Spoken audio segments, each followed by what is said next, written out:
కాసేపట్లో ప్రజాభవన్లో టీపీసీసీ కార్యవర్గ సమావేశం జరగనుంది. కాంగ్రెస్ నేతలు ప్రజాభవన్ కు చేరుకుంటున్నారు. సీఎం రేవంత్ రెడ్డి అధ్యక్షతన జరిగే ఈ సమావేశంలో కీలక అంశాలపై చర్చించనున్నారు. ప్రభుత్వ నిర్ణయాలు, పార్టీ కార్యక్రమాలపైనే ప్రధానంగా చర్చ జరగనుంది.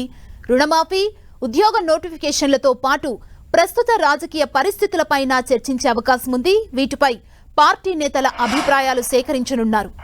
పార్టీ కార్యక్రమాలను ప్రజల్లోకి ఎలా తీసుకువెళ్లాలన్న దానిపై సీఎం రేవంత్ దిశానిర్దేశం చేయనున్నారు. రానున్న స్థానిక సంస్థల ఎన్నికలపైన చర్చించనున్నారు. పార్లమెంటు ఎన్నికలపైన చర్చించనున్నట్లు సమాచారం. నామినేటెడ్ పోస్టులు, కార్పొరేషన్ చైర్మన్ల భర్తీ అంశంపైన చర్చించే ఛాన్స్ ఉంది.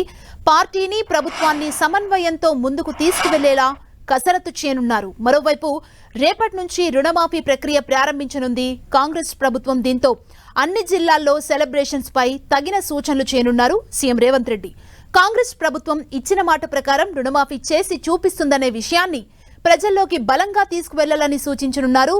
టీపీసీసీ కార్యవర్గ సమావేశానికి కాంగ్రెస్ వ్యవహారాల ఇన్ఛార్జ్ దీపదాస్ మున్షితో పాటు ఏఐసీసీ ఇన్ఛార్జ్ కార్యదర్శులు, పీఏసీ సభ్యులు, మంత్రులు, డీసీసీ అధ్యక్షులు, అనుబంధ సంఘాల అధ్యక్షులు, చైర్మన్లు హాజరు కానున్నారు.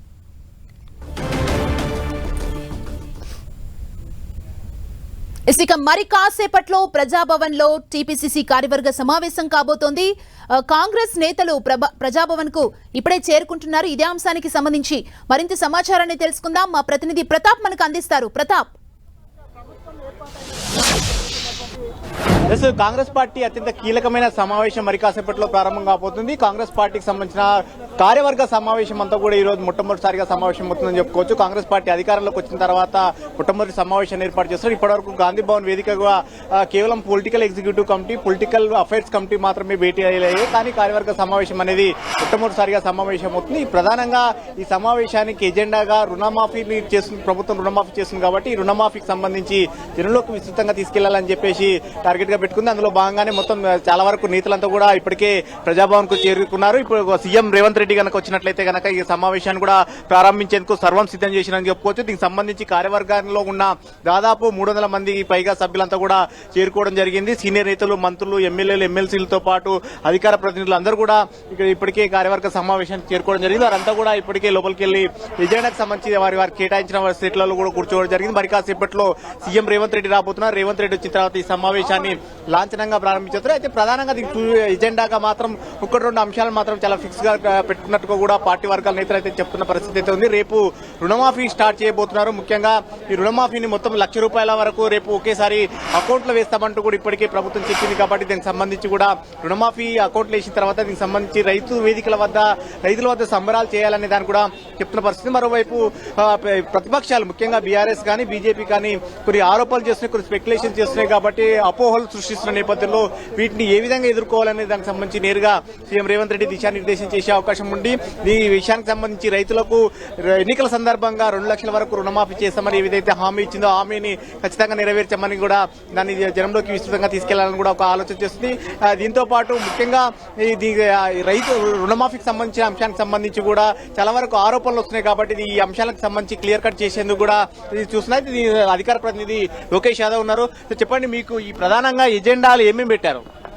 ముఖ్యంగా ఏంటంటే భారతదేశ చరిత్రలో ఎప్పుడు జరిగిన విధంగా 32,000 కోట్ల రూపాయలని ప్రభుత్వం ఏర్పడిన 7 నెలలోనే మాఫీ చేసే కార్యక్రమాన్ని ఈరోజు కాంగ్రెస్ ప్రభుత్వం చేస్తుంది. రేవంత్ రెడ్డి గారు సీఎం గారు, అదేవిధంగా ముఖ్యమంత్రిగా ఉన్నటువంటి బట్టి విక్రమార్క గారి సారథ్యంలో ఒక బ్రహ్మాండమైనటువంటి రైతు రుణమాఫీ కార్యక్రమాలు చేస్తుంటే ఈరోజు రాష్ట్రంలో ఉన్నటువంటి ప్రతిపక్ష పార్టీలైన టీఆర్ఎస్ పార్టీ కానీ, బీజేపీ పార్టీ కానీ వారు ప్రజల్ని కన్ఫ్యూజ్ చేసే విధంగా, రైతులను మొత్తం కన్ఫ్యూజ్ చేసే విధంగా వాళ్ళు ప్రకటనలు చేస్తూ రైతులను కన్ఫ్యూజ్ చేసే కార్యక్రమం చేస్తున్నారు. రేపు 4 గంటల లోపల 6,800 కోట్ల రూపాయలని రైతు రుణాలు మొత్తం కూడా వాళ్ళ అకౌంట్ లో పోయే కార్యక్రమం చేస్తుంది. కాబట్టి లోకేష్ యాదవ్ గారు, మీరు రైతు రుణమాఫీ గురించి ఓకే బాగానే ఉంది, కానీ మీరు ఒక ఉస్మానియా యూనివర్సిటీ విద్యార్థి, అక్కడి నుంచి వచ్చారు, అధికార ప్రతినిధిగా ఉన్నారు. కానీ విద్యార్థులు ఒక ఆందోళన చేస్తున్నారు డిఎస్సీ విషయంలో కానీ, గ్రూప్స్ విషయంలో కానీ. దీనికి సంబంధించి మీరు ఏం చెప్తారు? ఇప్పుడు ఒకటేంటంటే ముఖ్యంగా డిఎస్సీ సంబంధించి 18వ తారీఖు నాడు, ఏదైతే ఈ నెల 18వ తారీఖు నాడు డిఎస్సీ ఎగ్జామ్ ఖచ్చితంగా నిర్వహిస్తాం. ఎందుకంటే డిఎస్సీ ఎందుకు నిర్వహించాలంటే ముఖ్యంగా ఈ రాష్ట్రంలో ప్రతి కొన్ని స్కూల్లో 200 మంది విద్యార్థులు ఉంటే అక్కడ 2 టీచర్స్ ఉన్నారు. అందుకని అది అయిన తర్వాత మళ్ళీ వెంటనే మళ్ళీ 5-6 వేల ఖాళీలతోటి మళ్ళీ డిఎస్సీ చేసే కార్యక్రమం ఉంది.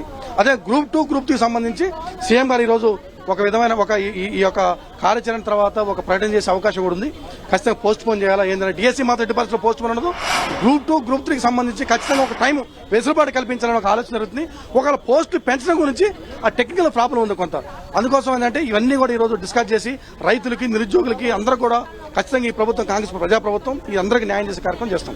రైట్, ఇది మొత్తం చెప్తున్నది ఎజెండా మాత్రం ఖచ్చితంగా రైతు రుణమాఫీతో పాటు కీలకమైన అంశాలకు సంబంధించి కూడా ప్రధానంగా చర్చిస్తారని కూడా చెప్తున్నారు. అయితే ఈ అంశంలో ముఖ్యంగా రుణమాఫీ విషయానికి సంబంధించి ₹1,00,000 వరకు రుణమాఫీ చేస్తున్నారు కాబట్టి ఏకదాటిగా ఈ అంశానికి రైతులంతా కూడా సంబరాల్లో చేయాలా, సంబరాలకు సంబంధించి కూడా అంతా పార్టీ ముందుండి నడిపించాలనేది ఒక దిశానిర్దేశం చేయబోతున్నారు. దీంతో పాటు మిగతా అంశాలకు సంబంధించి కూడా ఏవైతే ఆరోపణలు చేస్తున్నారో నిరుద్యోగానికి సంబంధించి కానీ పరీక్షల వాయిదా వేయాలని కానీ వీటితో పాటు మిగతా అంశాలకు సంబంధించి ప్రభుత్వం పైన వస్తున్న ఆరోపణలన్నింటిపైన కూడా సీఎం రేవంత్ రెడ్డి నేతలకంతా కూడా దిశానిర్దేశం చేసే అవకాశం ఉంటుంది. ఎందుకంటే పార్టీ అధికార ప్రతినిధులు ముఖ్యమైన నేతలంతా కూడా జనంలోకి వెళ్లే అవకాశం, వీళ్ళు ప్రజాప్రతినిధులే కాబట్టి ప్రజాప్రతినిధుల ద్వారా ప్రభుత్వానికి ఏవైతే విమర్శలు వస్తున్నాయో వాటిని అన్నిటి కూడా తిప్పికొట్టే అవకాశం ఉంటున్నట్టు కూడా ప్రభుత్వం ఆలోచిస్తుంది. కాబట్టి దీంట్లో దృష్టి పెట్టుకుని సీఎం రేవంత్ రెడ్డి కార్యవర్గ సభ్యులకంతా కూడా దిశానిర్దేశం చేసే అవకాశం ఉంది. Thank you Pratap.